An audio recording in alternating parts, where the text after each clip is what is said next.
అఖిలభువనదీపం భక్తచిత్తార్యసూర్యం సురగుణమునిసేవ్యం తత్వమస్యాదిలక్ష్యం హరిహరసుతమీశం తారక బ్రహ్మరూపం శబరిగిరినివాసం భావయీభూతనాదం. స్వామీ శరణమయ్యప్ప. ప్రియమైన ఆప్తబంధువులారా, ఆశితం వారి సౌజన్యంతో మనం ఈ భక్తి అనేటువంటి కార్యక్రమాన్ని ప్రారంభించుకున్నాం. ఈ ప్రారంభించుకున్నటువంటి ఈ భక్తి అనేటువంటి కార్యక్రమంలో కథలని తెలుసుకుంటూ ఆ కథలలో దాగి ఉన్నటువంటి అంతర్భాగమైనటువంటి ఆధ్యాత్మిక విషయాలని మనం తెలుసుకోవటం జరుగుతున్నటువంటిది. ఒక రైతు తన పొలంలో విత్తనాలు వేయటానికి ముందర ఆ పొలాన్ని కష్టపడి నాగలి పెట్టి దున్నుతాడు. నాగలి పెట్టి దున్నిన తర్వాత ఆ యొక్క మట్టిలో గత్తము అనేటువంటి ఎరువు వేసి మళ్ళీ దాన్ని దున్నటం ప్రారంభిస్తాడు. అలా మట్టి గట్టిగా పెళసరిగా లేకుండా మెత్తగా అయ్యేంత వరకు కూడా దున్నుతూనే ఉంటాడు. ఆ దున్నిన తర్వాత ఆ పొలంలో పుష్కలంగా నీరు పెడతాడు. ఆ పెట్టిన నీటితో పాటు తన కాలితో ఆ మట్టినంతటినీ కూడా పొలమంతా కూడా తొక్కటం ప్రారంభిస్తాడు. చూడటానికి బురదగా అన్నట్టుగా అయ్యేంత వరకు కూడా ఆ పొలాన్ని ఆ యొక్క మట్టంతటినీ కూడా బురదలాగా అయ్యేంత వరకు కూడా మోకాలు వరకు దిగిపోయేంత బురదలాగా తయారు చేస్తాడు ఆ ఒక్క పొలాన్ని. అలా చేయకుండా రైతు దున్నకుండా వేస్తే కోయకుండా పండాయి అని చెప్పేటువంటి ఒక ముతక సామెతలాగా నాగలు పట్టి దున్నేసి విత్తనాలు వేస్తే ఆ విత్తనాలు మొలకెత్తవు. ఆ విత్తనాలు చల్లటంలో వెయ్యటంలో అవి రాళ్ల మీద పడితే పక్షుల్లాంటివి తిని వెళ్ళిపోతాయి. ముళ్ళ కంచెలు అలాంటి ముళ్ళ చెట్లు ఉన్నటువంటి వాటి మీద పొలాల గట్ట మీద పడితే ఆ పడినటువంటి విత్తనాలు ఫలసాయానికి రాకుండా అవి మొలక ఎత్తటం మాత్రం మొలకెత్తి తర్వాత అవి నిర్వీర్యమైపోతాయి.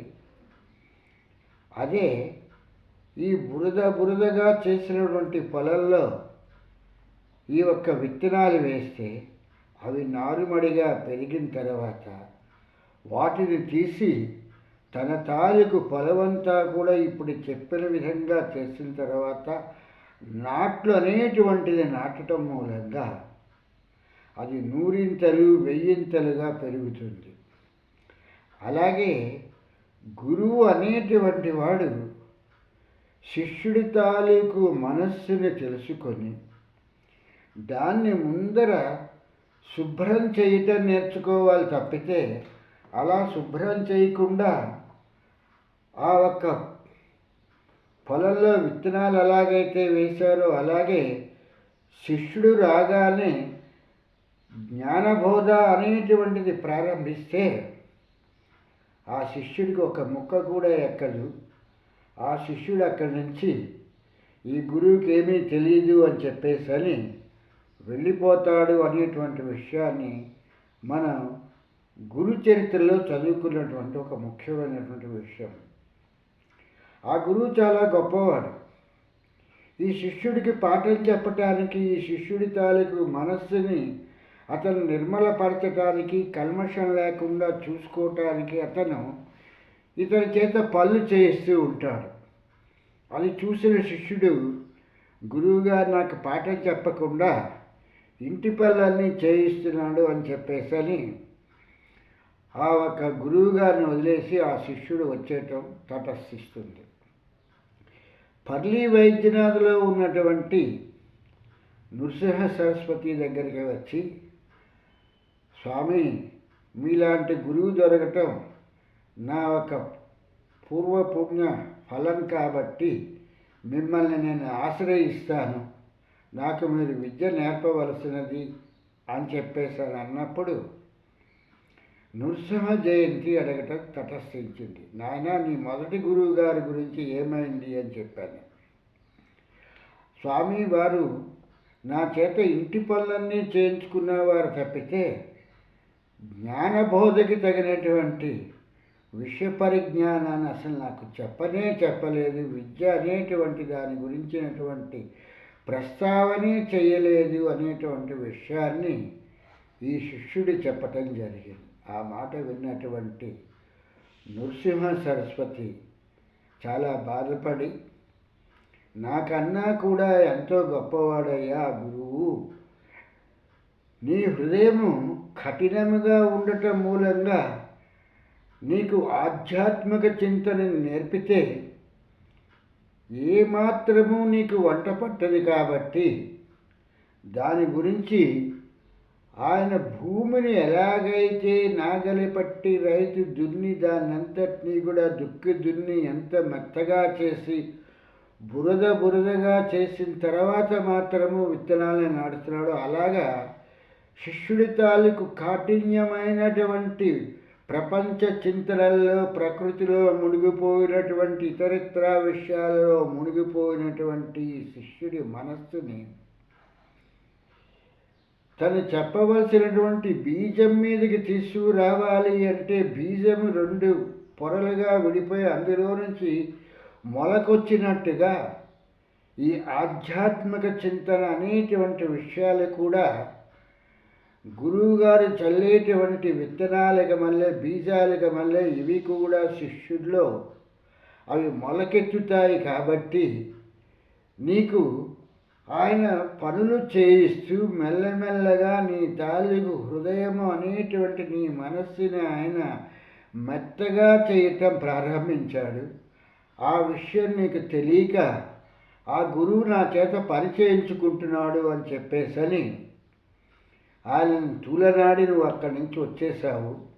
అలా కాకుండా తిరిగి నువ్వు మళ్ళీ అక్కడికి వెళ్ళి ఆ గురువుగారి దగ్గర చక్కని విద్యని నేర్చుకో అని చెప్పేసని నృసింహ జయంతి ఆ శిష్యుడికి చెప్పి మళ్ళీ పాత గురువుగారి దగ్గరికే పంపించటం జరిగింది. అంటే ఇక్కడ ఈ ఆధ్యాత్మిక చింతన అనేటువంటి బీజాలని నాటాలి అంటే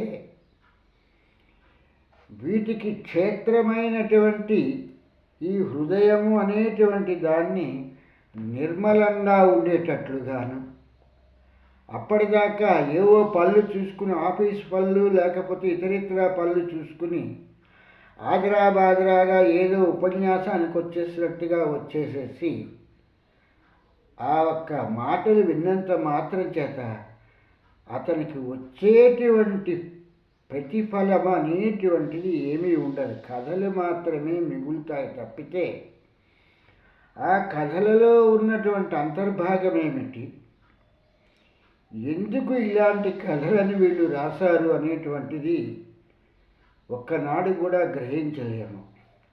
వాల్మీకి మహర్షి ఆ ఒక ఆది కావ్యమైనటువంటి రామాయణాన్ని రాయటానికి పూర్వము కొన్ని సంవత్సరముల పాటు తపస్సు చేస్తే కానీ ఆ ఒక్క పుట్టలు పట్టేటట్టుగా ఆయన తపస్సు చేస్తే కానీ ఆ ఒక్క రామాయణాన్ని ఆయన రాయటం జరగలేదు.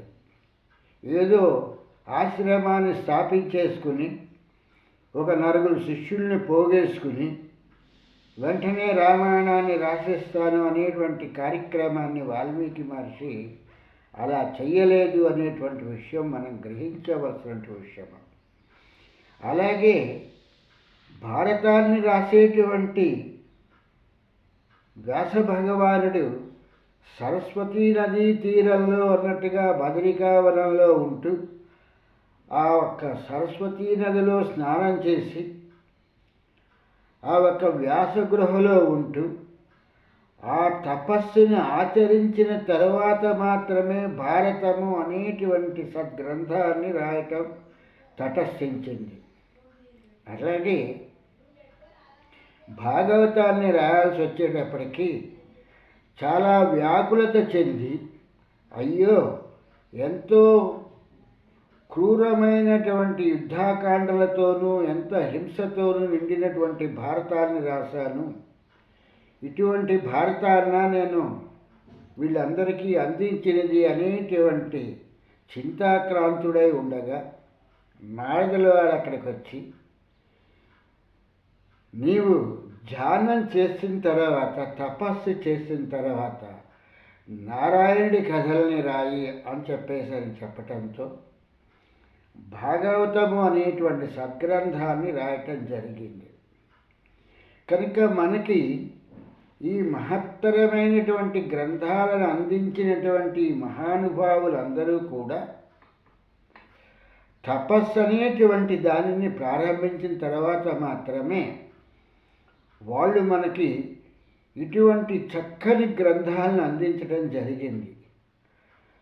కాళిదాసు గారు అనేటువంటి ఈయన కూడా అమ్మవారి ప్రసన్నత తర్వాత మాత్రమే మనకి కుమార సంభవము, మేఘ సందేశము అనేటువంటి ఇటువంటి మహత్తరమైనటువంటి కావ్యాలను మనకి ఇవ్వటం జరిగింది తప్పితే ఏదో ఒక పూట నిద్రలేచన్నట్టుగాను హఠాత్తుగా ఒక దస్తా కాగితాలు దగ్గర పెట్టుకుని, ఓ అరడజను పన్నెల దగ్గర పెట్టుకుని ఏదో ఒక నవల రాసినట్టుగా ఈ కావ్యాలు అనేటువంటిది వ్రాయబడలేదు అనేటువంటి విషయాన్ని మనం ఇక్కడ గ్రహించవలసినటువంటిది. కనుక ఇక్కడ ఏ విషయాన్ని తీసుకున్నా, భగవత్ విషయాలు ఏవి తీసుకున్నా, ఒక లలితా సహస్రాన్ని తీసుకున్నప్పుడు ఆ లలితా సహస్రం గురించి వచ్చినప్పుడు ఆ హయగ్రీవుడిని కుంభసంభవుడు అడుగుతాడు, నేను ఇవన్నీ విన్నాను, ఎందుకని లలితా సహస్రాన్ని నాకు చెప్పటం లేదు? నాకు వినేటువంటి యోగ్యత లేదా? లేకపోతే దానికి నేను అర్హుడిని కానా? ఎందుకు నాకు మీరు చెప్పటం లేదు అని చెప్పేసని హయగ్రీవుడు అడిగినప్పుడు ఆయన ఆ ఒక కుంభసంభవుడికి, నీ చిత్తము స్థిరమయ్యేంత వరకు కూడా ఈ యొక్క లలితా సహస్రాన్ని చెప్పటానికి కొంచెం ఆలస్యం జరిగింది నాయన. ఇప్పుడు నీకు ఈ లలితా సహస్రాన్ని నీకు నేను చెప్తాను అనేటువంటి విషయాన్ని హయగ్రీవుడు చెప్పటం జరిగింది. అనేటువంటిది లలితా సహస్రానికి ముందర ఈ యొక్క కథని చెప్పటం జరుగుతూ ఉంటుంది. అలాగే ఏ ఒక్క కథాగమనాన్ని తీసుకున్నా కూడా పరీక్షితుడికి వచ్చేటప్పటికీ ఈ భాగవతము అనేటువంటి సద్గ్రంథాన్ని వినటానికి వచ్చినప్పుడు మరణకాలంలో మాత్రమే, అంతిమ స్థితిలో మాత్రమే ఆయన ఈ యొక్క భాగవతం అనేటువంటి సద్గ్రంథాన్ని శుక్లవారి చేత వినటం జరిగింది తప్పితే హాయిగా రాజ్యపాలన చేసుకుంటూ, రాజ్యంలో తిరుగుతూ, సుఖభోగాల్లో ఉంటూ నాకు భాగవతాన్ని చెప్పండి, భారతాన్ని చెప్పండి అనేటువంటి విషయాన్ని పరీక్షితుడు సుఖయోగీంద్రులమని అడగలేదు అనేటువంటి విషయాన్ని గమనించవలసినటువంటి విషయం. ఈ విషయాలన్నీ ఎందుకు చెప్పాల్సి వస్తుంది అని అంటే, ఎక్కడో మనం ఆఫీసు నుంచి ఆఫీసులో పనిచేసుకుంటూ వస్తూ ఆ ఒక్క శంకర మఠంలో రామాయణం గురించో భాగవతం గురించో ప్రవచనం జరుగుతోంది, సప్తాహం, భాగవత సప్తాహం జరుగుతోంది అని చెప్పేసి వెళితే మనకి దాని మూలంగా వచ్చేటువంటిది ఏమిటి? ఆ కథాగమనమే తప్పితే ఎన్ని సంవత్సరాలు చేసినా అదే భాగవత సప్తాహము. ఆ 7 రోజుల్లో అవే కథలు చెప్తారు తప్పితే కథలలో ఉన్నటువంటి అంతర్భాగాలకి వెళ్ళి ఆ కథాగమనాన్ని పరీక్షితుడు వినటం మూలంగా అతనికి ఏ విధంగా మోక్షం వచ్చింది, అతని దేహాన్ని ఎలా తృణప్రాయంగా వదిలేయగలిగాడు, ఈ మోహాన్ని వదిలేసుకుని అనేటువంటి విషయాన్ని మనం ఆలోచించం. అదే గజేంద్ర మోక్షం, అదే ప్రహ్లాద చరిత్ర, అదే వామన చరిత్ర. ఇవే కథలని ఈ యొక్క సప్తాహము అనేటువంటి దాన్ని ప్రారంభించటము, ఆ ఒక భాగవత సప్తాహంలో ఆ కథల్ని 7 రోజుల్లో పూర్తి చేస్తాము అని చెప్పేసి ప్రయత్నించడము, ఒకవేళ పూర్తి కాకపోతే తర్వాత ఇంకొక 4 రోజులు అన్నట్టుగా తీసుకురైనా సరే పేరుకి సప్తాహమే కానీ ఆ ఒక గ్రంథాన్ని పూర్తి చేయాలి అనేటువంటి తలపుతో చేయటము తప్పితే అసలు ఆ గ్రంథాలు ఎందుకు వ్రాయబడ్డాయి అనేటువంటి విషయాన్ని పూర్వపరాలు ఏవీ కూడా మనం ఆలోచించేటువంటి పరిస్థితిలో లేము. కృష్ణ పరమాత్మ ఉన్నప్పుడు కృష్ణద్వైపాయనుడు అనేటువంటి వ్యాస భగవానుడు ఉండటం జరిగింది. ఈ కథలు రాసుకుంటూ ఇక్కడ ఉండే బదులు అవతార పురుషుడైనటువంటి శ్రీకృష్ణుడు అయోధ్యలో ద్వారకలో ఉంటున్నారు కదా, నేను కూడా ద్వారకా వెళ్ళిపోతాను, లేకపోతే నేను కూడా బృందావనం వెళ్ళిపోయి బృందావనంలో కూర్చుని ఆ ఒక బృందావనంలో ఆయన తాలూకు ధ్యానం చేసుకుంటూ ఆయన చూస్తూ ఉంటాను అనేటువంటి పరిస్థితిని వ్యాస భగవానుడు ఎక్కడా కూడా చెయ్యలేదు. వ్యాస భగవాన్ని ప్రార్థించినప్పుడు మాత్రమే వచ్చి అక్కడ కృష్ణ పరమాత్మ ఉంటే చూడడం తటస్థిస్తుంది తప్పితే పని కట్టుకొని అవతార పురుషుడైనటువంటి కృష్ణ పరమాత్మని చూడాలి అనేటువంటి దృక్పథంతో ఆయన అంచమ కాలం వరకు కూడా ఏ ఋషులు కూడా ఏ యోగులు కూడా ద్వారకకి కానీ బృందావనానికి కానీ వెళ్ళలేదు అనేటువంటి విషయాన్ని మనం గమనించవలసినటువంటి ముఖ్యమైనటువంటి విషయము. ఇవి ఏమీ తెలియకుండా మనకు మోక్షం వచ్చేస్తుంది, ద్వారక వెళ్ళిపోదాము, లేకపోతే బృందావనంలో వెళ్ళిపోయి ఆ చెట్లను కౌగులించుకుందాము, ఆ పుట్టల్ని కౌగులించుకుందాము అనేటువంటిది మన తాలూకు భావమే తప్పితే అంత బ్రహ్మ ఋషులు మహర్షులు మునులు ఇంతమంది ఉన్నటువంటి సమయంలో కూడా అవతార పురుషుడైనటువంటి కృష్ణ పరమాత్మ అనేటువంటిది ఆ ఒక పరిపూర్ణమైనటువంటి అవతారమైనటువంటి కృష్ణ పరమాత్మను దర్శిద్దామనుకుని చెప్పేసని ఏ ఋషులు పడితే ఆ ఋషులు అన్నట్టుగా వాళ్ళు ఇష్టం వచ్చినట్లుగా వెళ్ళిపోయి మనం ఈనాడు తిరుపతో లేకపోతే కాశీయో వెళ్ళిపోయినట్లుగా వెళ్ళి వాళ్ళు అటువంటివి దర్శించలేదు అనేటువంటి విషయాన్ని మనం చాలా జాగ్రత్తగా గమనించవలసినటువంటి విషయము.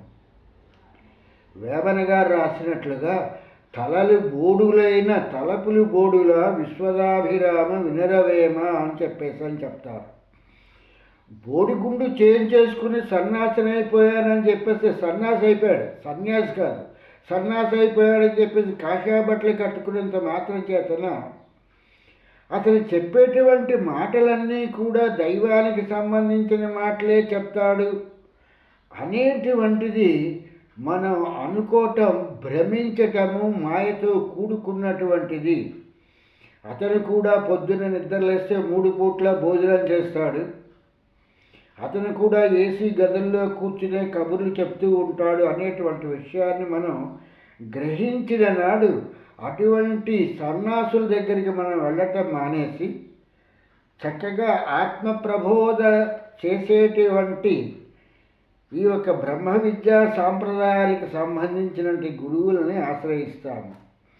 ఎంత కాలమైనా కూడా ఈ యొక్క ఎంబలమ్మని చూస్తే మనకు అర్థమయ్యేటువంటిది ఏంటంటే ఇక్కడ సాందీప మహర్షి గారు శ్రీకృష్ణ పరమాత్మకి ఆయన విద్యను నేర్పేటప్పుడు ఆయన 16 సంవత్సరాలు లేకపోతే ఒక 25 సంవత్సరాలు ఉన్నటువంటి వయసులో ఉన్నటువంటి వాడిగా కాకుండా ఆ సాందీపుల వారు శ్రీకృష్ణ పరమాత్మకి విద్య చెప్పేటప్పుడు ఆయన మానసిక పరిస్థితి, ఆయన చిన్న పిల్లవాడుగా ఉన్నాడు, పరమాత్మ కన్నా ఆయనకేం సంబంధం లేదు, ఆయన మామూలు పశుతత్వంలో ఉన్నాడు. ఆయనకి మనం విద్య నేర్పాలి అనేటువంటి విషయాన్ని సాంఘికుల వారు గుర్తుపెట్టుకున్నారు తప్పితే ఆయన పరమాత్మ అప్పటికే జీనుకాసుడిని చంపేశాడు, పూతన్ని చంపేశాడు, కువలయ పీడాలని మదించేశాడు, కంసుడిని సంహరించేశాడు అని చెప్పి ఇలాంటి విషయాలేవి కూడా ఆయన మనస్సులోకి రానియకుండా శ్రీకృష్ణున్నే పసిబాలుడిగా ఊహించుకొని మాత్రమే సాందీపులు వారు పాఠం చెప్పారు తప్పితే ఈయన అవతార పురుషుడు, చాలా గొప్పవాడు, పరిపూర్ణుడు అని చెప్పేటువంటి విషయంలో ఎక్కడా కూడా సాందీపులు వారు పాఠాన్ని చెప్పలేదు అనేటువంటి విషయాన్ని మనం గ్రహించవలసినటువంటి విషయం. ఇటువంటి విషయాలను గ్రహించిన నాడు మాత్రమే మనం గురువులు చెప్పేటువంటి సద్బోధ అనేటువంటిది అర్థమవుతుంది తప్పితే ఈ విషయాలు మేము కథలుగా విన్నాము, కథలుగా విన్నటువంటి విషయాలను మళ్ళీ ఈయన చెప్తున్నారా అనేటువంటి దాన్ని ఆ రోజులలో కృష్ణ పరమాత్మ కూడా ఆయన ఆలోచించలేదు. అంత పసివాడిగా ఆయన పాఠం చెప్పిన తర్వాత గురుదక్షిణగా తన తాలూకు కుమారుల్ని తీసుకొచ్చి ఇవ్వమని చెప్పేసి సాందీపులు వారు అడిగారు తప్పితే పుత్ర మోహాన్ని ఆయన అక్కడ తెలియపరచుకున్నారు తప్పితే విద్య నేర్పటానికి వచ్చినటువంటి కృష్ణ పరమాత్మను చూసి నువ్వు పరమాత్ముడివి, నేను నీకు విద్య నేర్పుతాను, నా కొడుకులను కూడా తీసుకొచ్చి నాకు ఇయ్యి అని చెప్పేటువంటి మాటని ఆయన ఎక్కడా సంబోధించలేదు. చివరి వరకు కూడా శిష్యుడిగా స్వీకరించిన తర్వాత మాత్రమే పరమాత్మ తత్వాన్ని తెలుసుకుని ఆయన ఈ యొక్క కోరికని కోరటం తటస్థించింది. కనుక ఆదిలోనే హంసపాదం అన్నట్టుగా మన వాళ్ళు ఎలా ఉంటారంటే ఆఫీసు నుంచో లేకపోతే ఒక బయట నుంచో వస్తూ అక్కడ ప్రవచనం జరుగుతుంటే వినేస్తాము, దాని మూలంగా మనకు మోక్షం వచ్చేస్తుంది అనుకుని చెప్పేటువంటి పరిస్థితిలో ఉంటున్నారు. కాబట్టి ఇటువంటి విషయాలని తొలగించుకొని నిజమైనటువంటి ఆత్మచింతనని నేర్చుకోవటానికి కూర్చుంటే అప్పుడు గురువు అనేటువంటి వాడు ఆత్మకి సంబంధించినటువంటి విషయాలన్నింటినీ కూడా బ్రహ్మ విద్యలో బోధించడం అవుతుంది తప్పితే గోగునారు పీచులు అన్నట్టుగాను నాకు ఈ గురువు చెప్పాడు, ఆ గురువు చెప్పారు అని అంటే తిరిగే చక్రానికి మట్టి అంటుకోదు అనేటువంటిది ఏదో 10 మంది గురువుల దగ్గరికి వెళ్ళినంత మాత్రం చేతన మిగిలేటువంటిది ఏమీ లేదు అనేటువంటి విషయాన్ని ఇక్కడ గ్రహించవలసినటువంటిది. వివేకానందుల వారు రామకృష్ణ పరమహంస గారిని గురుస్థానంలోకి తీసుకొచ్చుకుని ఆయన గురువుగా చేసుకున్న తర్వాత చివరి వరకు కూడా ఈ యొక్క వివేకానందుల వారు రామకృష్ణ పరమహంస గారిని వదులుకోలేదు. అంత తప్పితే రామకృష్ణుల కన్నా తోటకాచార్య వారు చాలా గొప్పవారా, తోటకాచార్యుల కన్నా బ్రాహ్మణి గొప్పదా అని చెప్పేసి ఇలా ప్రారంభించుకు వీళ్ళందరి చుట్టూతా తిరుగుతూ నేర్చుకోవలసినటువంటి దాన్ని వదిలేసి మళ్ళీ ప్రథమకే వస్తూ ఉంటుంది అనేటువంటి విషయంలాగా తయారవుతుంది. కాబట్టి ఈ విషయాలను గ్రహించవలసిందంటూ ఇక్కడ మనం చక్కని పాటను విందాం.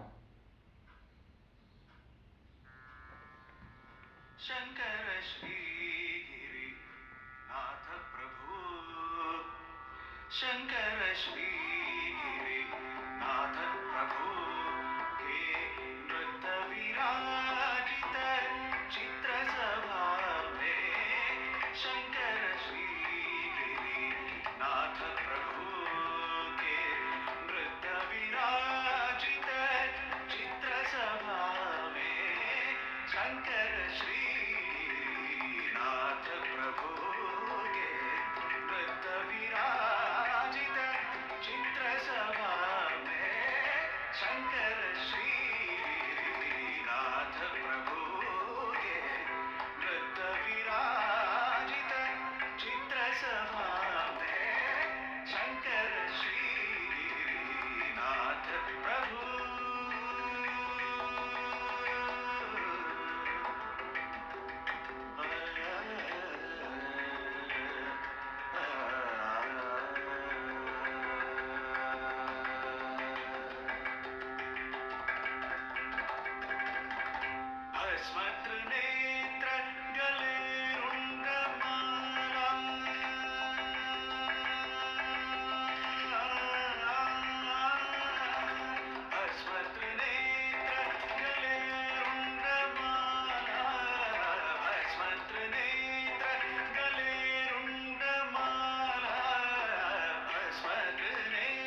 शङ्कर श्री नाथ प्रभु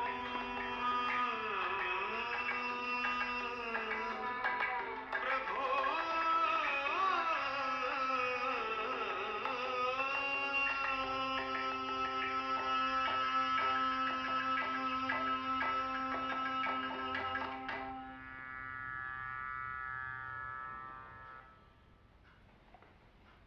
मेरी माँ ఇక్కడ जिनकी उम्र 70 साल से ऊपर हो गई है, इस स्टरप कूलर की वजह से मुझसे भी तेज चलने लगी।